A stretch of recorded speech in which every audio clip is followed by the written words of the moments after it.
Alhamdulillah dapat lagi kita mata kucing. Nah, ini mata kucingnya ya, jelas ya, melintang.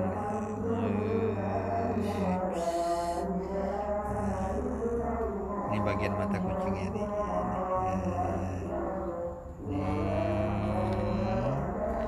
Jadi kenapa harga mata kucing itu mahal? Karena begini dia,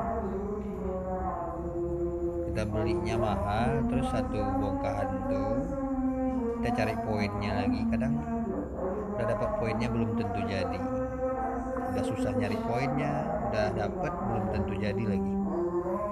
Kebetulan ada dua, ini sekitar 20 kilo bahannya, tapi mata kucingnya cuma sedikit nih.